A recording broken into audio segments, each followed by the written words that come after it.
Welcome, neighbors, to Talkumentary, a show where we watch documentaries and then get together and talk about them. Oh, hello there. Isn't it a beautiful day? It's a beautiful day in this neighborhood. A beautiful day for a neighbor. Would you be mine? Could you be mine? It's a beautiful day for a neighbor. Could who in the neighbor for neighbor should? Won't you be my neighbor? My name is Mr. Kolaski, and this is episode 11 of Talkumentary. Welcome, everyone. Today, we have an all-male cast for this show. I am joined by Mr. Matt. Hello. King James. Hey. And DJ in the booth. Yellow. What's up, guys? We watched what? We watched Won't You Be My Neighbor? Yeah. Be my neighbor. Be it. Be my neighbor. DJ was my neighbor for a long time. Did you know that? Long time. I didn't know that. Yeah. I know that now. Mm-hmm. Yeah, and then we were roommates. Yep. Oh, dang. Yeah. Okay. Anyway, what are we watching today? We are peeking into the life and career of a real one. A true, unscathed, seemingly pure superstar of the 70s, of the 80s, and into the 90s, who always had children's best interests in mind and lived his life in exactly the way his TV persona would have wanted. We're talking about the one and only Mr. Fred Rogers. We watched a 93-minute documentary called Won't You Be My Neighbor? Won't you be my neighbor? It's an invitation to help somebody know that they're loved and capable of loving. Love is at the root of everything. Love or the lack of it. Fred's work was love your neighbor and love yourself. It was a communication right into their hearts. Children have very deep feelings, just the way everybody does. Please won't you be my neighbor? Guys, what do you think about this one? I think it was pretty good. I'd never watched it when I was a kid. And No, but I see the appeal, and it makes sense why it was so popular for that time. Yeah, it was kind of one of those for me that it was always there. I knew what it was. I had seen it, but I don't remember being a fan of Mr. Rogers' Neighborhood when I was a kid. It seemed kind of lame to me, if I'm being honest. I think, we'll get into this a little bit, but I think that some of the stuff that he talked about being like garbage TV was the stuff I really like to watch. I love that stuff. Yeah, the Teenage TV. Mutant Ninja Turtles, the Transformers, the G.I. Joes, the Power Rangers, that kind of stuff. That was what I was into. But as an adult watching this documentary, I go, oh, I get it. Yeah. Right. I get what he was clicked. going for. Yeah. James, Mr. Rogers, did he play any part of your childhood or life or anything like that? I watched it as a child. It was fun. I like the trolley. Yeah. I like the make-believe world. Yep. And I like King Friday the 13th. King Friday the 13th. What a name. Yeah. So Won't You Be My Neighbor won a bunch of awards. It won the Golden Trailer Award for Best Documentary, Critics' Choice Documentary Awards for Best Director, Best Documentary, and Best Editing. It won a Gotham Audience Award. It was listed in the top 5 documentaries by the National Board of Review. It won Producers Guild of America Award for Outstanding Producer of a Documentary Theatrical Motion Picture. It won the Independent Spirit Award for Best Documentary Feature. This documentary was certified fresh on Rotten Tomatoes with a 97% tomato meter with 259 reviews and an audience score of 94% with over 2,500 ratings. It was directed by Morgan Neville, produced by Morgan Neville, Karen Capotosto, and Nicholas Ma, who was Yo-Yo Ma's son, I believe. This film was a Tremolo Productions, Impact Partners, and Independent Lens production, distributed by Focus Features, and we streamed it on Netflix. All of that info will be in the show notes. If you haven't seen Won't You Be My Neighbor, go and check it out on Netflix. This is your spoiler alert. We are going to talk about what happens, but that's okay. You can join us on that if you want. Let's get into it. Let's talk about why we watched Won't You Be My Neighbor this week. I was the dealer for this documentary, and I will talk a little bit about why I chose it. I felt like, and you guys correct me if I'm wrong, but I thought we needed something a little more lighthearted than what we've had recently. Would you agree with that? I would agree. Yeah, I would agree also. It's good to change the tune every once in a while. And Yeah. this has a lot of history, this subject. Yep. I felt like we needed something that was going to make us feel good. You know, I think we needed to know that, truthfully, I think we needed to know that someone loves us just the way we are. Yeah. I mean, it's pretty clear that we're loved just the way we are. Right. Yeah. James, what did you think? Did you have any predictions so you said you hadn't seen this before. Did you, when I said, James, won't you be my neighbor? Mm-hmm. And you said, I said, oh man, that's going to be great to watch. yeah. Want to be my neighbor. And then I like, wow, hold on. This guy, Mr. Roger, he had a lot more to say than, when I was a kid. When I was a kid, it was fun to watch, but I never realized what he was saying because I thought as a child. Right. But as an adult, he was ahead of his time. For sure. Oh, he was ahead of his time. I mean, in so many ways, and not just the relationship with children and how he appealed to them, but also crossing the racial divide, Oh, yeah, in for so many sure. ways. Racial, social. I Yeah, mean, he was yeah. tackling subjects that were, no one knew how to talk to their kids Right. about. And some said And he was helping with that, which was Mhm. awesome. I That thought. it was. And some was considered as taboo, Absolutely. Yep. especially the one, of course, me being who I am, I'm going to pick up on the racial stuff, of course. No, I was just kidding. But on the real, when they washing their feet together, Yep. right after they kick a bunch of people out the pool because they're a different color and filling it with chemicals while they were in there just to Right. get them out. I mean, what the heck? Yep. Yeah, Yeah. least they And could've he put said, one- nope, Yeah. we are inclusive. Right. Matt, did you have any predictions going into this? So I thought that it would be more about him and less about his time in acting, but I guess that doesn't make sense because he was known for his acting and everything. So Yeah. that was yeah. That's what One I of the thought. things that kind of surprised me, to speak on that, one of the few people in Hollywood, I guess, it's, not the place necessarily, but the entertainment industry, I should say, that it didn't really seem like acting.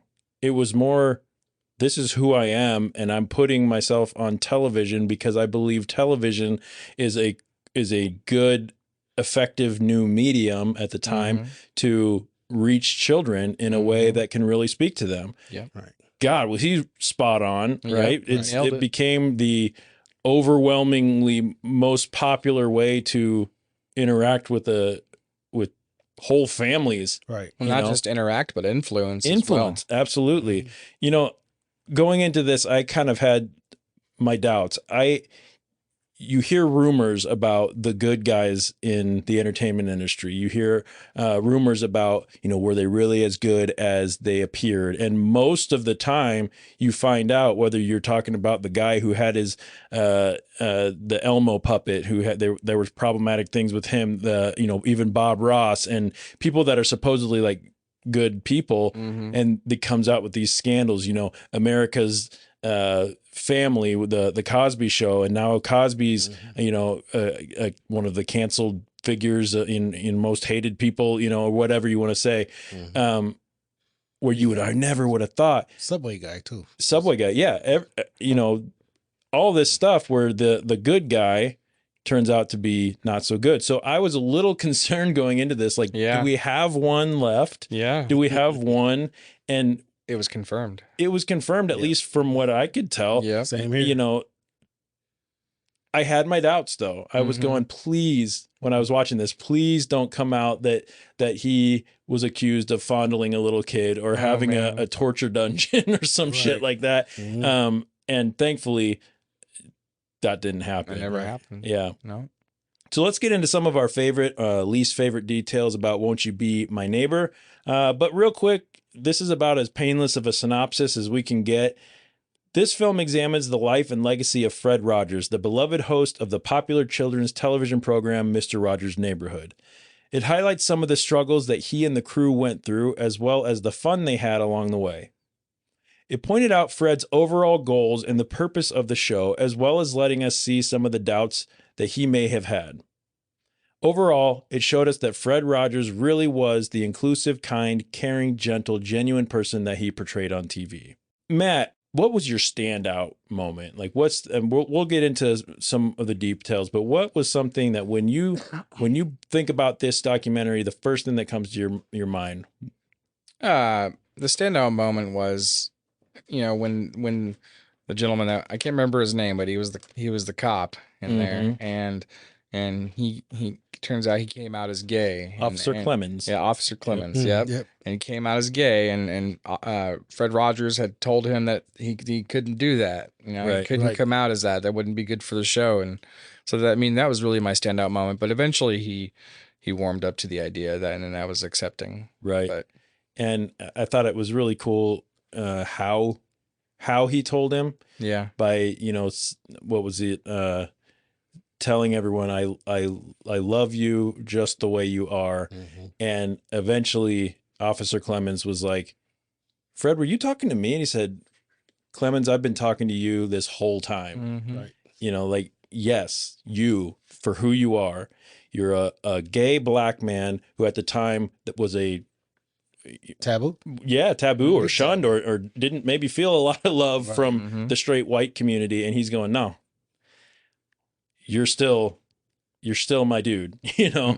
And that, and we'll find out toward the end of the doc, that did do some damage to Fred Rogers' quote unquote reputation, if you want to call it damage. People shunned him for those beliefs. Even at his funeral, they were, God hates, homosexuals signs and things like that. I can't even use the slur in that, but that's difficult for me. Anyway, to kind of even this out or bring it back a little bit to the lightheartedness, I couldn't help but think when I was watching this documentary that if Fred Rogers were to be in today's world in exactly the same way that he was in the 1960s, it would have been really difficult to not be totally creeped out by this guy. Yeah, because of the way that he was. How he kind of just talked to the kids and I want, I want to tell you all I love you no matter just how you are. Now, yeah, that's wonderful. And you want your kids to be loved by, and you want, that's good. And truthfully, if you think about things like the guy from Blue's Clues or the Wiggles and things like that, yeah, in a different scenario, you may be creeped out by them. All in all, the hope is that it is genuine because you want there to be other influences in your child's life that are good. And when you're putting it out there that you want kids to like you and to want to be around you, you're hoping that that person is upstanding and means what they say. Do you think if he were around today that his message would be as well received as it did? No way in my mind. We are too saturated with all the noise now. Yep. And what he was talking about, the things that he was talking, he warned us about all that. He did. Too. If Fred Rogers was alive today, he would hate media today. Yes, he would. And, I just can't, I don't see something as innocent and pure as what he was doing being at all as successful today. Now, I've never had little kids, so maybe those of you that have not in today's society to that, but not in today's society. Yeah, people are too eager to find the negative in people, and people that are like Mr. Rogers, that just wouldn't be well accepted in today's society. He'll get ate up in today's society. Yes, you think why for what? Just for, like you said, how he sounds. It would be more of an attack on character on this guy. And the irony is, his message is that he loves you for who you are. Yeah, right. True. And that's where humans should be today, but clearly that is not the case. Yeah. And his messages were, the things he talked about, like assassination and everything, and bring it to life to where a kid can understand. He knew the mind of a child, and he delivered it perfectly. Well, it was the idea of giving a make-believe, quote unquote, place that kids could see the current confusing world around them, and he could use puppets and imagination and things like that to explain those things. And then, so all this stuff happens in the make-believe neighborhood with all the puppets and the actors, and then then the trolley goes back into the real world with Mr. Rogers, who is your friend, who has established himself as a safe, loving, caring person, and he can say, wasn't it interesting how King Friday, this, that, and the other, we need to learn to love each other. Well, that's a message. That's something happening in the world that they can understand. And then someone you trust explaining it to you in a way that you can get. Right. It's an interesting note to think about too, is he never appeared in that make-believe world that he had created. Right. You know, because I mean, he produced and created this entire thing, both realities. He was doing the puppets. He was the voice of every single puppet that was there. I think I'll go next. My kind of one of the major standouts for me was, I was a big fan of the fact that when Fred Rogers decided so I didn't realize that he was a minister. Right. I didn't realize that he was a faith-based person that wanted to teach ministry or bring that to children. He was focused on children, but you would have never known that he was doing that. That was never his mission, I guess, was never to say, God loves you for the way. His mission was to say, no, let's love each other. I'm going to teach the love of the Jesus that I believe in, and the things that I believe. I'm going to teach that in a way that doesn't push away, just because I can't imagine that it would have been quite as popular if it was touted as today's Bible show that, we go into the Bible. It would have had a following, but maybe not to the extent and reached as many people as it would have. And that was how he decided to preach, so to speak, without shoving it down anyone's throat. It was love. We talked about it in the Overnighters when we talked last week, and love thy neighbor, right? Nobody loved thy neighbor more than Mr. Rogers portrayed on his show and encouraged kids to do. Another thing let's go. James, what stood out to you, sir? I think I kind of skipped over you a little bit. Washing of the feet. Okay. And you had a Talk guy to me about that. Well, they played a scene where a bunch of colored people were in the pool swimming where they wasn't supposed to be by society thoughts, and the guy was just pouring chemicals into that was pool crazy. with them. Yeah, his body was there, and at that time, race and stuff was separated, and it was kind of high. And then here comes this guy, black guy. He's already like a police officer or somebody with authority. Right. Yeah, that wouldn't be being black, wouldn't be authority. That's one thing he did, and the second thing he did was he shared I would say his pool. His pool. We're going to say, since he's like a minister, we'll say they share flesh together in a pool. Flesh, Yeah. But they wash together. So, that showed that anybody can be your neighbor. Or anybody can be your friend, no matter who it is. Well, and to think about how big of a risk that was for him and his show at the time, and how controversial that could have been to do something like that.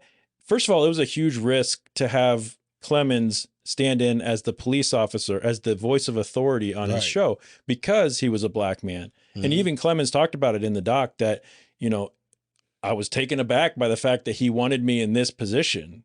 The only position, of authority in Mr. Rogers' neighborhood was played by a black man.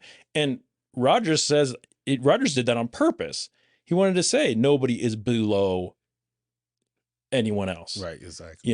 And I could still have a relationship with this person. And then as soon as the segregation in our country reached kind of an all-time, or maybe not an all-time, but there was things in the news and the media was about the segregation in the pool. like you said, the first thing he did when that happened was, tomorrow we're having a kiddie pool where Clemens is putting his feet in there, and we're going to show that no, that's not right. Because in Mr. Rogers' neighborhood, we're inclusive. Right. It doesn't matter if you're a little red-nosed puppet, if you're a black police officer, if you're, the postman that comes every morning, whatever, we're all wanted here. Doesn't matter at all about who you are. One other thing that was appealing for him his audience was when they, recreated situations in society, Right. and they helped explain, what the emotions behind those feelings that they created, and that was something I didn't realize that they did, but he did. They were in like the Soviet scares and things, and they kind of turned King Friday the 13th into sort of a dictator that didn't want to change. And they just sort of made it simple enough so that a kid could understand it. And then explained how that can be damaging, but also explain why those things might be happening in just a way that kids could understand. And at the time when there wasn't quite as much in the world of animation and things like that, it was getting there. But, later in the show, it was there, with cartoons and whatnot. But at that time when TV was first a thing, I mean, puppets were huge for kids. It was the animation of the time. Yeah. Right. And, he capitalized on that. And then he kept doing it through the 70s, 80s, and 90s, the same kind of feel, which every show, and he did 1,700 shows or something like that. I've got that in my notes here somewhere, but every one of them, he walked in, he changed his coat or his jacket to his sweater. He changed his shoes into more comfortable shoes. And he talked about, I wanted to create a place like, look, we're home, we're safe, we're comfortable. Let's sit down. Let's have these conversations. Let's talk about what's going on. Let's talk about what's probably going on inside these kids' heads. And let's explain it in a way as a tool to help parents probably explain these things.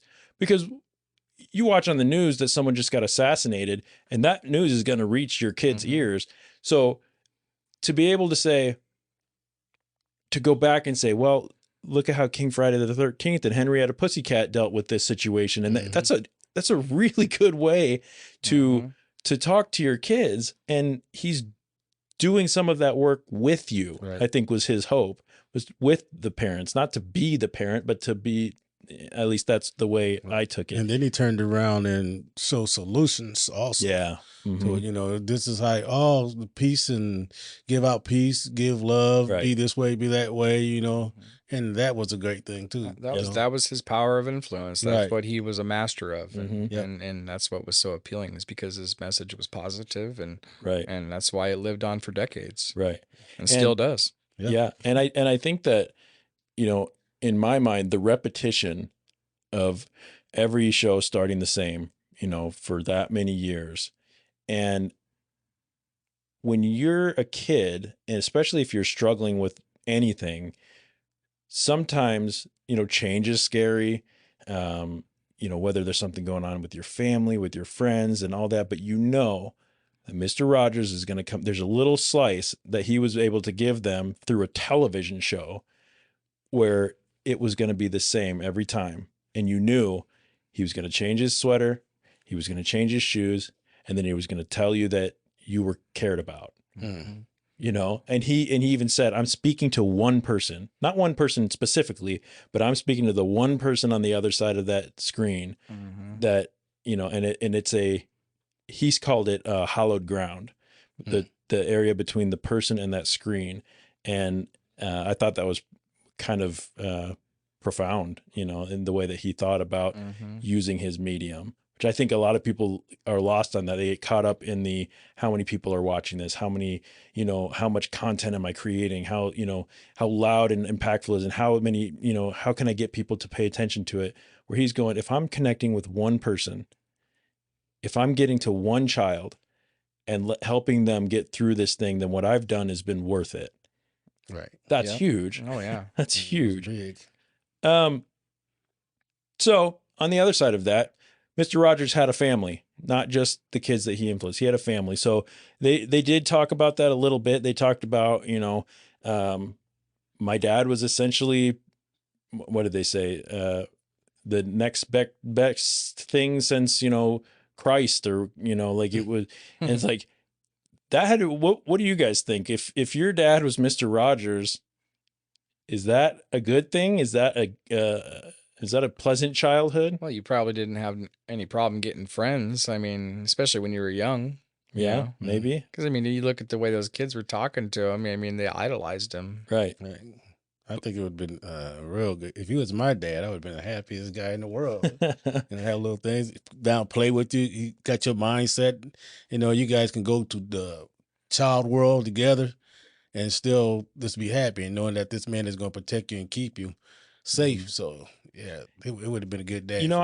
I kind of veer towards the other side of what you guys were saying, because if he truly was as passionate about and as I guess I don't want to use the word obsessed, but obsessed with his program, and that, are you in the shadow of something? Are you kind of being left behind? Are you getting as much attention as the kids around the world that aren't sitting in his living room? I can't help but think about that, because I know I've heard story, and I can't put my finger on any of them right now, but I've heard stories about, the celebrity kids, even though your parent is portraying this, picture of perfection as a parent and as a guide for children, are you being left behind at all? Is there jealousy? I can't imagine that there's not, because, I know that even the children of like teachers and stuff can get jealous of the students because they're taking the parents' time. I wanted my dad. I didn't want Mr. Rogers, and so my fear would be that. And I also have to say that I would have absolutely hated if my dad used that damn puppet voice at the dinner table to talk about, to get points across. He said, the one of the sons said something about,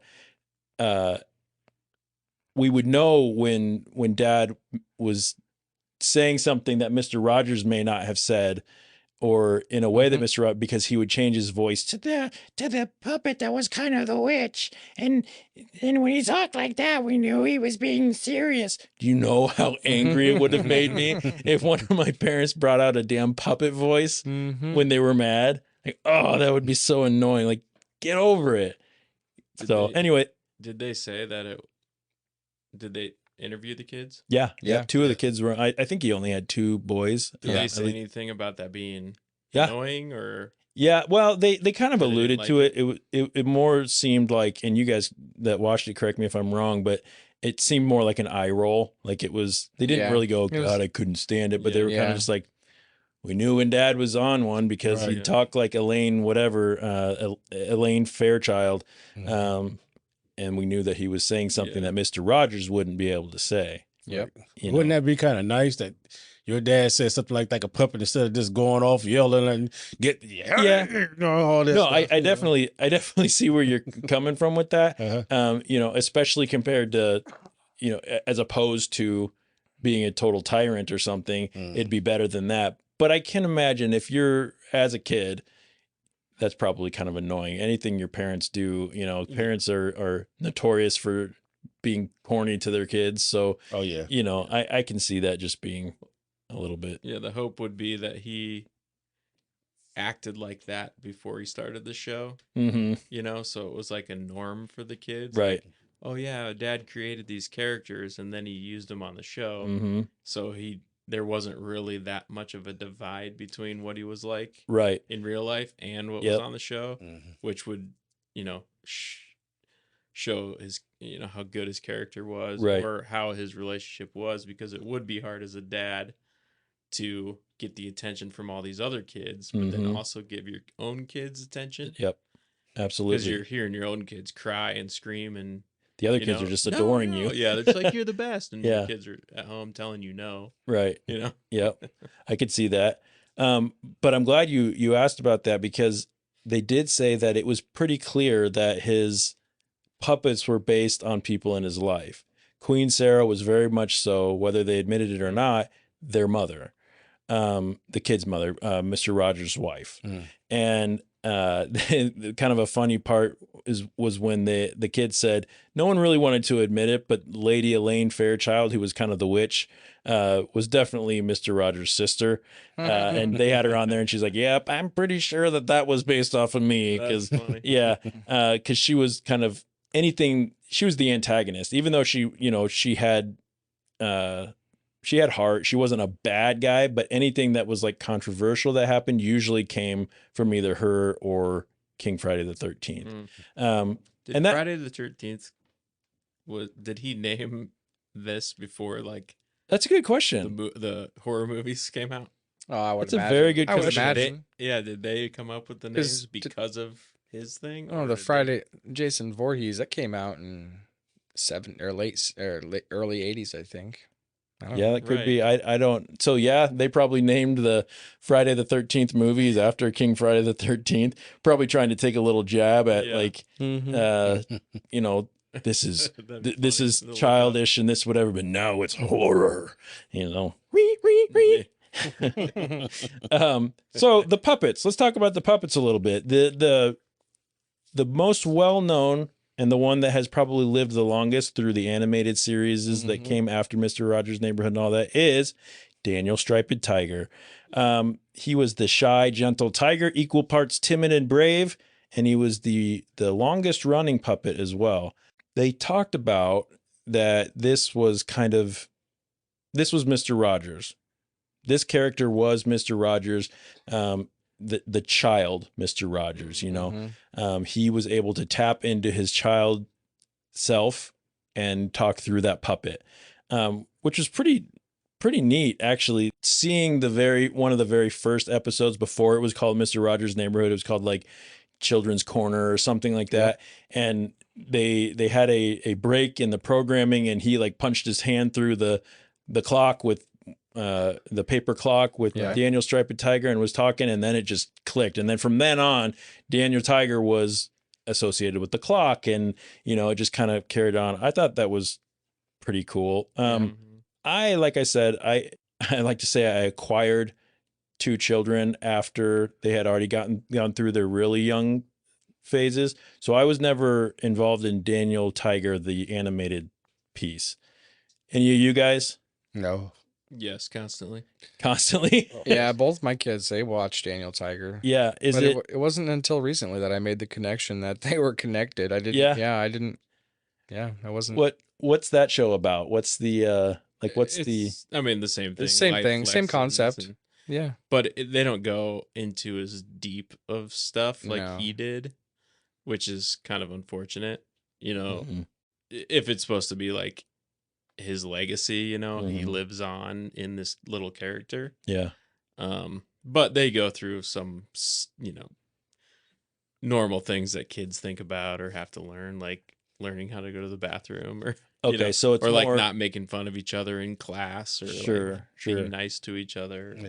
There's little songs and all that. So it's maybe more toward the everyday life of a kid and not so much like current events and how to handle emotions and things. Definitely. Okay. Yep. I thought it was really brave of Mr. Rogers to want to tackle those things. That was the first thing that he would do when he saw something on the news was, how do I create this in the land of make-believe so that I could, which would be nice if there was something, and maybe there is, but it just doesn't look like it does now. Not as popular, probably. Yeah, and not as popular because it's not as oversaturated, or it wasn't as oversaturated back then as it may be now. And that was the nice thing about how he produced his shows back then. It was semi-live, more current, whereas like the animated Daniel Tiger, they have to animate it, come up with the scripts, do all the work. Where, it would be probably a long time before they got to the current event. Yeah. He could just address that right away because the set's already there. Yep. He could change something on the fly. Is it live? Was the original Mr. Rogers live TV? Or was it pre-recorded? No, I don't think it was live. I think he had a couple of shows that were, but I don't think he actually had like most of them or anything. I couldn't remember. I'm pretty sure that when they did the like Children's Corner thing, I think it was because I think that's when he talked about having to fill space when something went wrong. and that's where Daniel Tiger came from. Mm-hmm. Anyway, okay, so some of the other puppets, of course, we spoke about King Friday the 13th. He was the ruler of the neighborhood of make-believe. He can be demanding, but he cares deeply for his subjects and for Queen Sarah. There was the mischievous and bit of a troublemaker Lady Elaine Fairchilde. She is also a brave, sassy, and always ready to speak up. She was a super ugly puppet. I don't know if you guys remember. Kind of weird. That nose was something else. Yeah, the nose. The nose was insane. They were all kind of weird looking, but. No, just kidding. Then there was Henrietta Pussycat, a lovable cat, meow, that dressed up, meow, meow, in fancy dresses and meow hats, who put meow into everything. And then, of course, X the owl, a fun-loving, easygoing, relaxed sort of owl who loves to learn. X the owl is a pretty cool name. I don't know. I can get with that. Yeah. He kind of reminds me a little bit of myself, but X the owl? No, it would have been a tiger owl, but Oh, you were Henrietta Meow Pussycat. Is that what it was? Yeah. Meow. I can't even get that. Meow. No, I can't even get that. Meow. Gotta have a man. Meow. Meow. Bro. Meow. It's probably scary kids. Well, who's your favorite puppet, Matt? I didn't have one. Come on. I don't care for puppets. Why? Puppets are stupid. Whatever. Yeah. Oh boy. Puppets are stupid. All right. This just wasn't my generation. It was something. It was something I never connected with. Yeah. I grew up with animation, and that was what was appealing to people my age. And if I talk to you in this little puppet, yeah, now you're just creeping me out, which is why Mr. Rogers would have never survived in this day and age. but I can talk to you about things as a puppet that I wouldn't be able to talk to you about, Matt. Yeah, you've convinced me. You're right. Let's talk about it. Like, what happened to my butt? Oh, it's my arm. No, I'm just kidding. What the hell? It was a comedy skit that I seen a long time ago. That's why I threw it in there. But I like the tiger. Daniel Tiger. It went through transformation because at first it had like one eye was a button and the other eye was something else. And I was looking, I said, this thing look all tattered up and stuff. And he's still, hi. Like, yeah. Oh God, he's creeping me out there, And all of a sudden he's like perfect. Can I just say that I was a little bit like the germ spreading of that puppet with how many kids kissed and hugged that thing. Oh man. I mean, those black and white footage where he's like, "Hi kids, give me a little hug and a kiss," and they're all these kids. I'm going, that wouldn't happen today. Even before COVID, I think we would have been grossed out by that. But then of course, post pandemic, whatever. Mm-hmm. I loved that there was a allowance for silence. Oh yeah. That's so incredible. Yeah, that was great. Because I love silence, and I immediately when they talked about that, silence is so important. So, what Fred was able to do is he would work on things.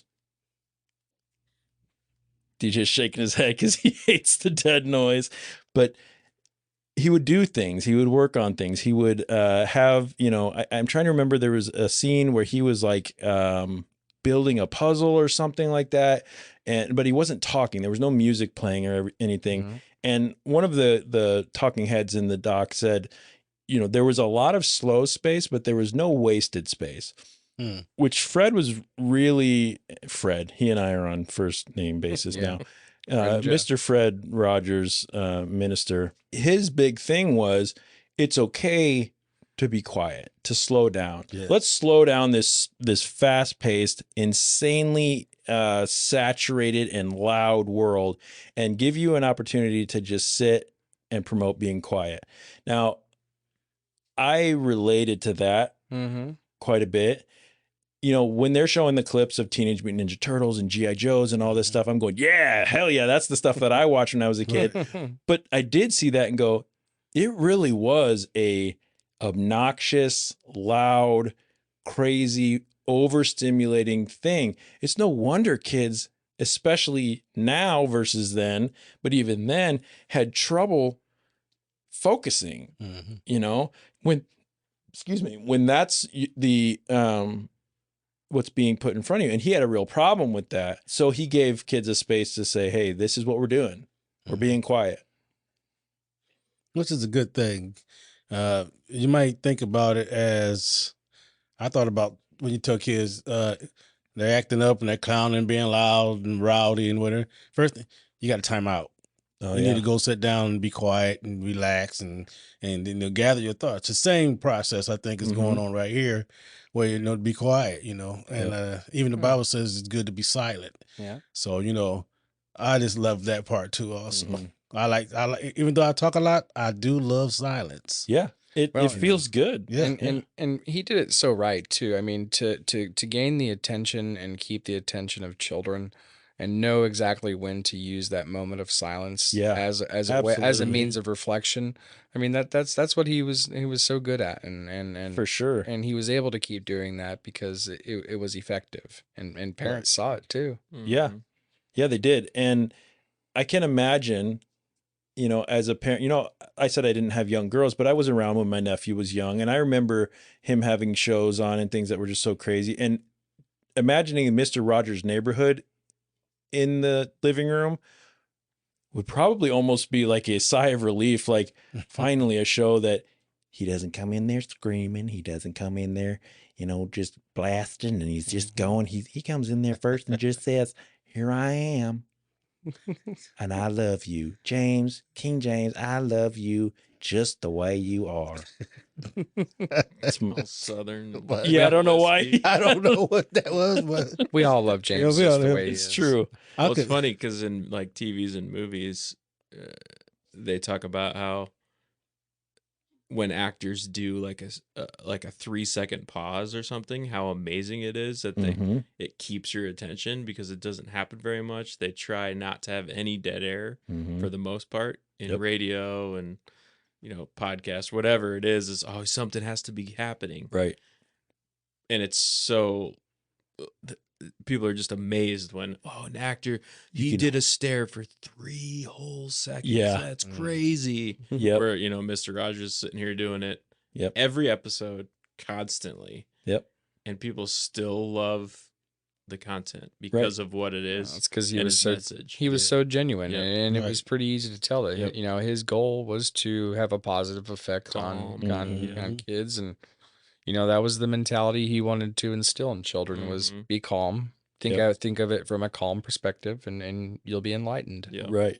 Yeah. And ultimately, to the other big thing that carried on for generations that he took to every one of his commencement speeches when he did colleges was, you are special just the way that you are. Right. That was his, in my opinion, after the little bit that I watched the show growing up, but after watching this documentary, you are special. No matter where you are, no matter who you are special just the way you are, and you are loved. You're unique, but you're also, accepted. Right. And you're special just the way you are. Now, talk to me about what you guys thought when the documentary started discussing the accusations that Fred Rogers created a generation of kids who felt like they didn't need to work and they were automatically made special. And they were entitled.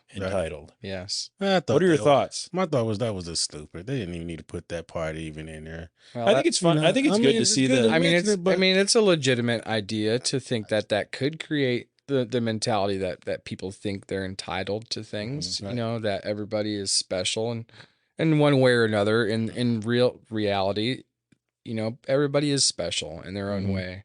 I guess if you look at it like that, it sounds good, but still, it just sounded like, to me, they just could have left it out because, he's telling people to love each other. He's telling people to care about each other. Yeah, most people that hear that message don't believe that. But there's, like I said, there's always those few people that are just looking to. You think this would have been good in the 60s then?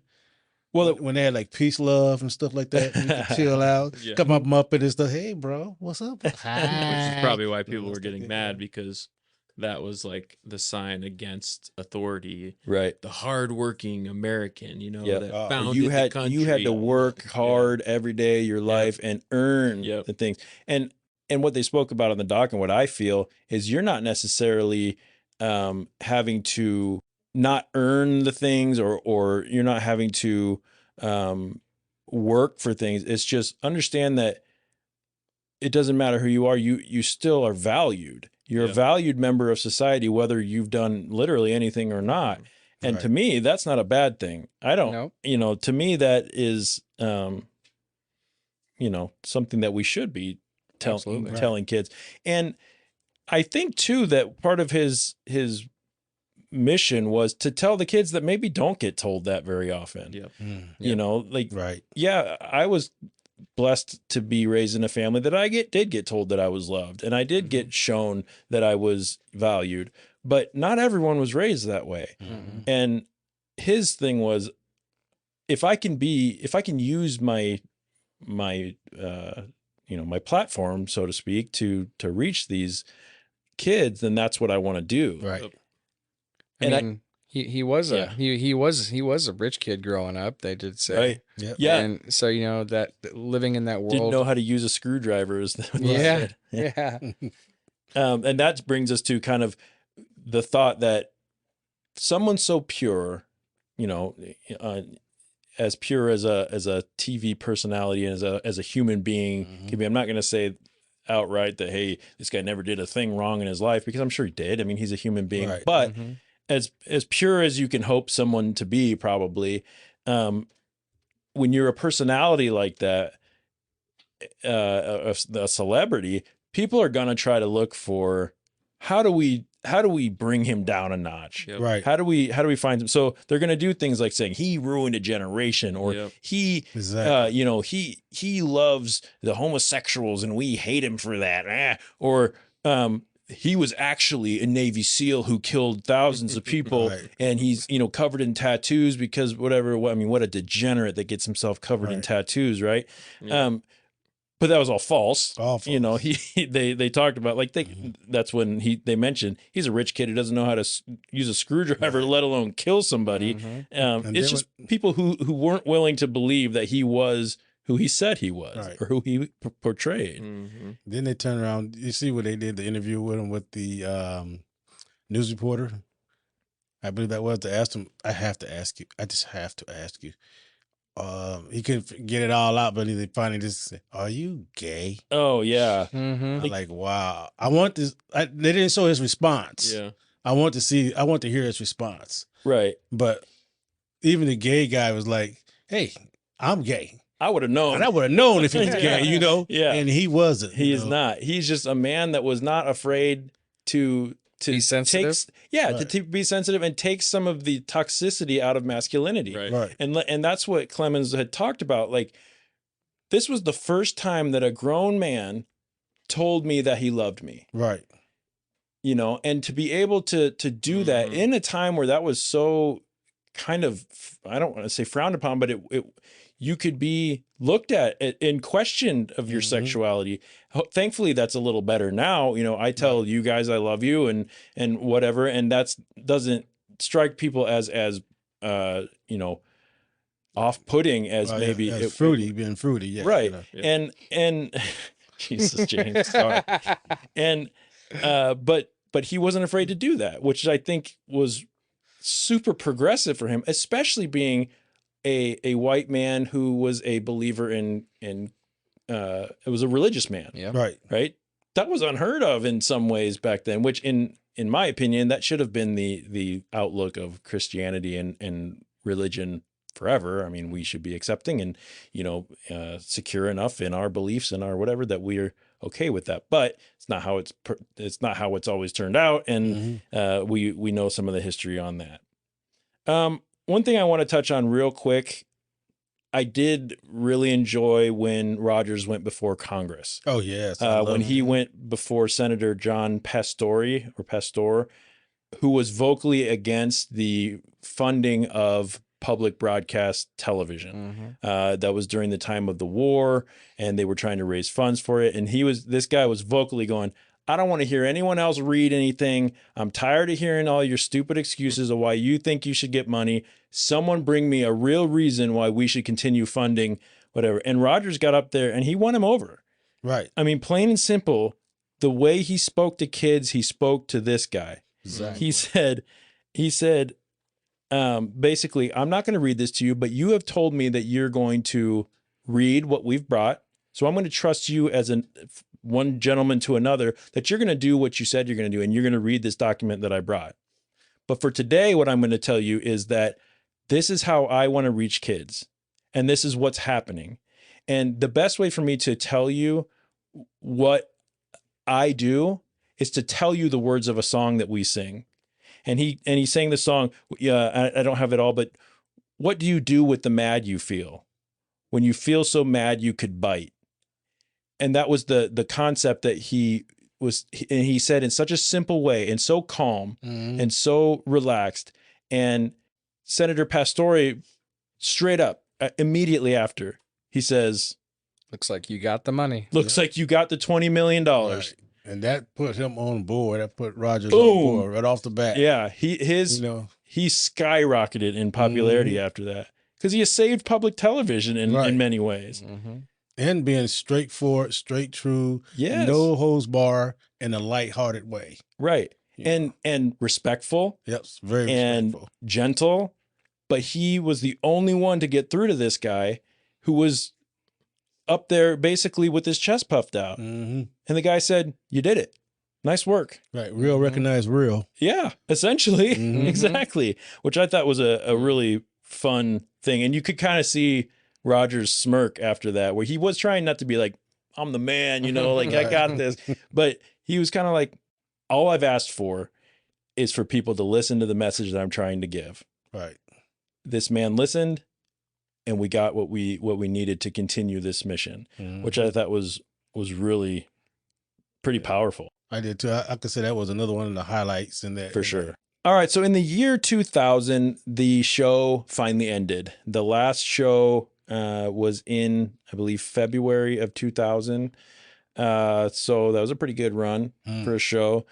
They did say that Fred got a little depressed after the show ended. His wife, I believe, quoted him as saying that he missed his playmates, which, it's a long time to be doing a show and to have the same kind of programming and then all of a sudden don't do it. I mean, I get it's sad. Probably, it is sad. And he lived his life through his work. For sure. So when he missed that, his life kind of just went down a little bit on that. I can understand that. Yeah. And they did say that Fred was one of the adults that never lost sight of what it felt like to be a kid. He never completely allowed himself to, I don't want to say grow up, because he obviously was. He was a successful businessman and a producer and all that. So it's not that he wasn't growing up, but he never lost touch with that.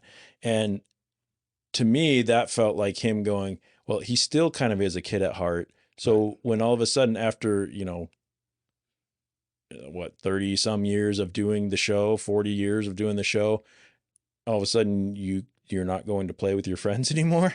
Like, that's sad, man. Yep. Well, yeah, think of how sad our lives are. We're all adults and we don't get to hang out with our friends in the street until we come and do this. That's why we do this, right? So we can hang out with our friends. Stuff. Yeah. And we just have to do it in on the internet. Yeah, exactly. So he did come back and do some things, like he did a promo for after the 9/11 tragedies.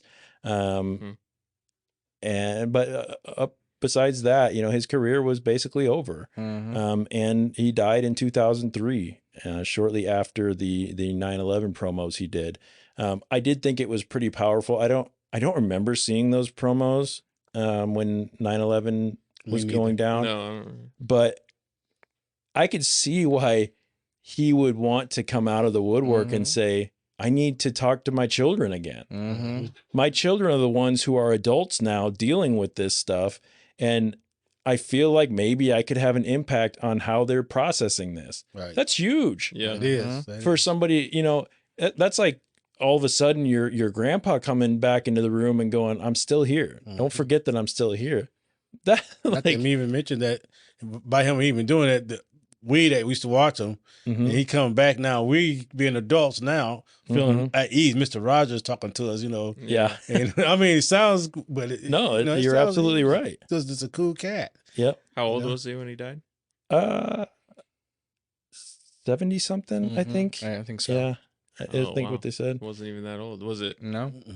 cancer or anything? They said he had stomach issues. Yeah. They didn't really go into whether it was cancer or not. I'm sure we could Google that and figure it out. But almost feels like one of those situations where like your wife passes away or your husband passes away or whatever, and then you pass away shortly after. Yeah, just his show goes like, down. Loneliness, like he loses his purpose kind of, or like his kids or his life. And then just like kind of gives up emotionally and mentally. And kind of to go back to what we were talking about before, that has to feel a little weird for your actual wife and kids. Yeah. When, almost immediately after his show ends, he dies. Like, it's kind of like, come on, did we mean nothing to you this whole time? Right. And I'm sure, I can't speak to what they were, but I will say when we were watching them, when they did interview the kids, they didn't, maybe it was me and you guys speak to this, but did it feel a little bit like they weren't as stoked on their dad as the rest of the world was, or was it just? Well, yeah, I think maybe it would be easy to feel that way just because they saw it every day. Right. I mean, they were there for so much of it. I mean, if you could recognize his kids from when he was doing his shows, I bet you could go back and look at the camera footage and they'd be right there with them. Yeah. So how did you feel? Credits roll. What are you feeling, Matt? I mean, I was kind of sad. I didn't get to feel that joy that those kids had, when they were young, and everything when I was young was everything was stimulation, as far as mental stimulation. But it was so simplistic back then. It seems like just because technology and videography wasn't as extensive as it is now. But I was sad that I didn't get to experience that firsthand, and I think I would have maybe enjoyed that. Yeah. Some of the less stimulating programming. You think that would have been? I think that would have been right up my wheelhouse because, being an adult now and realizing the things that trigger me, mentally and intellectually, I like those quiet times. I like silence, sure. Those times of reflection. Those are important to me now as an adult, but I could definitely see the appeal. Yeah. Right. James. I was sad that the guy passed away because how good he was, and they didn't find no guile in his living, But I was a little bit upset too because people, not every people, but the way they was just calling him with all like gay this, gay that, just trying to demean him at his death. Yeah. At his funeral. I mean, I couldn't believe that. I'm like, what are you doing? I mean, who are these people? Give me some names and addresses right quick. Right. I mean, how are you not walking outside that funeral and being absolutely furious? Right. Like, guys, really? So if maybe you're listening to this and you didn't watch the documentary, outside of his funeral, and I kind of alluded to earlier, there was an anti-gay like picket line where they were holding up a bunch of slurs on signs and basically protesting the funeral of Fred Rogers because they thought he was a sympathizer to the gay community, which he was because he was accepting. But to go to that man's funeral around his loved ones and the community who cherished him in his acceptance, to just bash him like that is just next level low for, a lot of Karens out there, a lot of Karens. That's what I'm saying. Them protesting like that just goes to show how much we need more of people like him. Yeah, for sure. Because I was thinking, like, how many people can you name that are as popular and have the same characteristics or like programming style or anything, or the same reach, just that's calm and friendly and loving? Can we think of any collectively? I can't think of any actor today that would come close to him. No, I can't think of any shows. Maybe there was the closest they get is like the dude from Blue's Clues or something. Which, when he popped back up to tell everyone during COVID, we're all still together. That was moving. But even that didn't reach the same. Walken. Christopher Walken, okay. But yeah, I don't know that we have a lot. He was always genuine, the same. It's crazy that we can't have that or even accept it as shows. Yeah, or and like something our kids can because watch. it won't be flashy enough. Yeah. It won't do well. Because they even had to change his show to the cartoon, and it's flashy and songs, and there's not all those pauses and calm. How do you think Fred Rogers would feel about Daniel Tiger now? I don't know. I mean, I think it's overplayed. I think he would think it's overplayed now, and I don't think it's not the same. But I mean, I think he would agree He'd appreciate it probably. I think he would appreciate it, but I think he would see the difference in how it has evolved from his message of silence and think about this. Right. He might just accept it, I don't know, because when they talked about who he was as a producer and all that, he wouldn't even let people ad lib and go off script because he was so particular about the direction and the message that he wanted to come across. There was a part, that maybe the only, I don't want to say darkness, but the only time where they ever talked about anything that was somewhat not perfect, quote unquote, of Mr. Rogers was that as the years went on, he became less like Daniel Tiger and more like King Friday the 13th is what they were saying, because he was becoming real particular with how he wanted things and real strict about how he wanted those and the message to be told. There was one part that I actually got a little creeped out by him because he got upset. And in one of the shots, he said, "I'm tired of hearing people who have long ago set aside the concerns of childhood and telling everyone what children really need." And he looked right into the camera and his eyes were real wide. And he said, "I'll tell you what children need." And I get it. I mean, he was probably frustrated with the world and the media. And I'm not blaming the man for that, but that makes me wonder, if that's the worst that he did, good on you, Fred. Right. But also, would he have liked Daniel Tiger? Yeah. I don't know that he would have. I think he would, if he would have liked that there's still children programming in the way that maybe with the times, maybe he would have been okay with that. But he would have a lot of things to say about how it is produced, how it is presented. I kind of wonder, would he, because he was so accepting of like the gay thing and that, and would he be able to see the time changing in front of his face to be able to say, okay, maybe I'll let a little bit of that go get by. I won't be so harsh this time, Oh, you mean like because he was like telling Clemens at the time, you're not going to come out on TV and I can't have you. Yeah. Yeah. I mean, that's a good question. I got to imagine that he would continue to progress like he did. Yeah. That's at least what I'd like to remember and think. Right. But it's hard to know.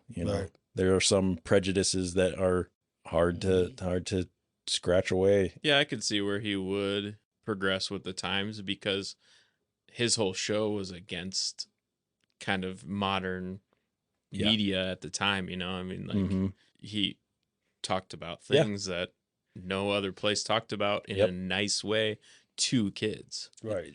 All right. Finally, we've come to the end of our show where we want to talk about the ratings, the official Talkumentary rating, where each crew member scores the documentary on a scale of 1 to 10 items, 1 being as awful as Lady Elaine Fairchilde's awful red nose, and 10 being as good as Daniel Tiger's little fuzzy worn out heart.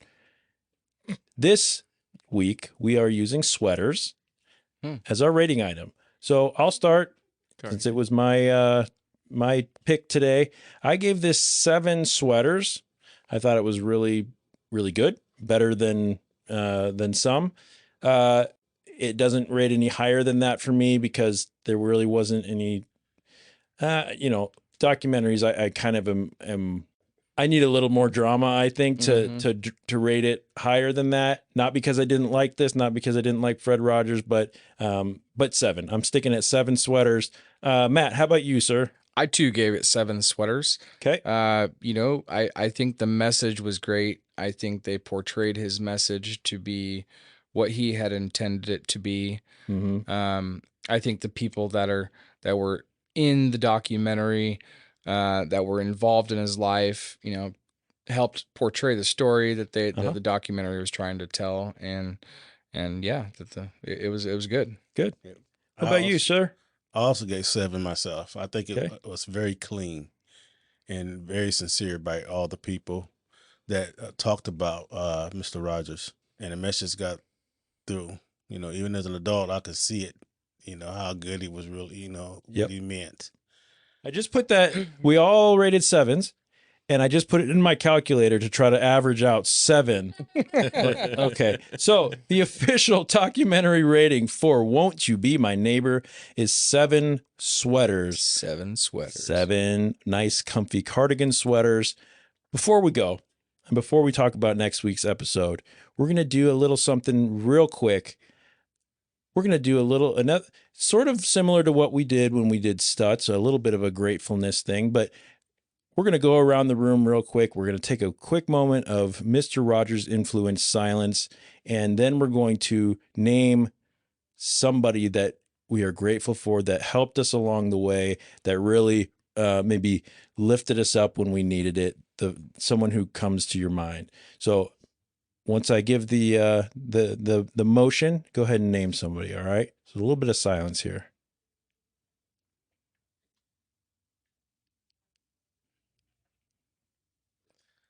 My mother, who always told me every little trick that she knew, and always told me that it doesn't matter for what someone else says. Just live your life right and do it right and be right towards everybody else, no matter what. Thanks, James. Yeah. So me too. It was my mother. She told me that I could do anything that I wanted to when I grew up, and she supported no matter what I did. And to this day, even though I've made some mistakes, I've learned from them, and she's helped me through those things. And no matter what, she'll always tell me she loves me, and I always know she has my back. Right. Mm-hmm. You know, I could very easily say the same thing because my mom was a huge influence in my life. But just to switch it up a little bit, I think I will. It's not you, DJ. Don't worry about it. Come on, dude. You know, I think I'm going to say a tie with my 2 daughters, Autumn and Emily. From the time that I met them, they've been accepting of me. They've encouraged me in the things that I do. And yeah, that's mine. That's cool. Yep. DJ, you're not getting out of this one. And you better say me. I don't think it's you, though you have been very accepting of me my whole life. That's true. Except for when I was younger and... Say it. Was mean. Yeah. He was mean. Oh. Was mean because, you know, I'm a little older than Jeff. And I was mean? No, I'm saying Okay. I was mean. Let's go back to the quiet. Because, you know, Sorry. I was older than Jeff. And yeah, me and my friend across the street always picked on him. Yep. And my little brother.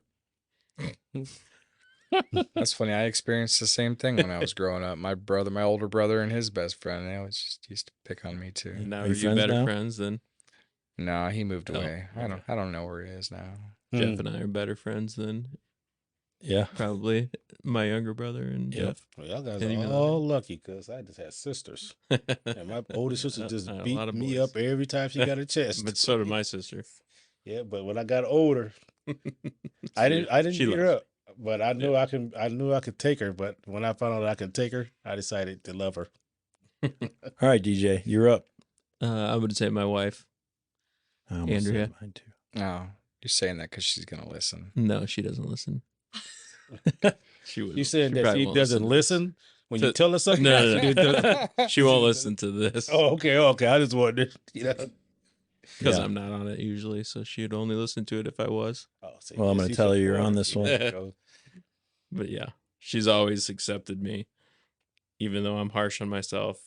That's why I married her. Yeah. Yep. One of the reasons. Yep. Well, thank you, friends. Puppets, trolleys, tigers, owls, kings, queens, for coming and hanging out with us this week and diving into yet another documentary. I hope that you all know that when I think about the people who helped me along the way, I actually do think of you all. Because deep down, no matter where you are, I know you want what's best for me. And let's face it, I'm pretty damn important too. So That's right. now Yeah, no, you let's tell talk us a a lot. little bit. What'd you say? What? Let's talk a little bit about next week's episode. Next week, the crew will be taking a step inside New Folsom Prison to look at the challenges of rehabilitation with a group of incarcerated men. We were watching an 87-minute documentary from 2017 called The Work. Have anyone seen The Work? No. No. It's gonna be interesting though. Any Maybe- predictions on that one? I predict it's gonna be a lot of cussing, A lot of fighting. a lot of fights, Yeah.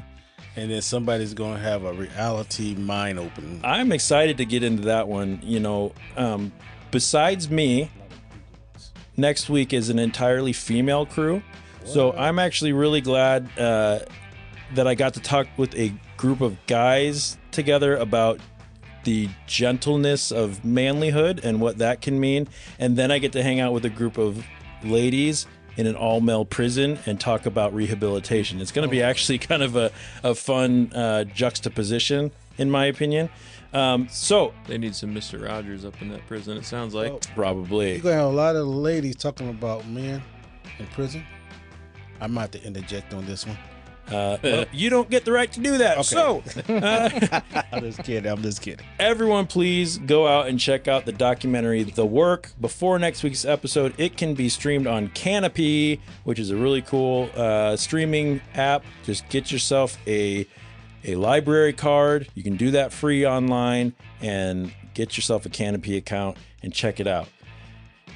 Join us next week as we work through some of our past sins and put in the work to make things right, one documentary at a time. Go out and rate and review our podcast on your favorite podcast streaming service and let us know what you think of our show. Come on, people, talk to us. Yep. Tell us how much you hate Yep. the documentary, or how much you love it, or what you think of James's buttery voice, or anything like that. If you want to connect with our crew, look for @Talkumentary Podcast on Instagram, Facebook, YouTube, or email us info.talkumentary@gmail.com. On behalf of DJ, King James, Matt, everyone else in this room that is not on these microphones, the entire Talkumentary family, I'm your host, Jeff Kolaski. I want to thank you all for listening. I hope you keep your minds open, be kind to one another, and won't you be my neighbor? Bye. Bye, everybody. Thanks for listening.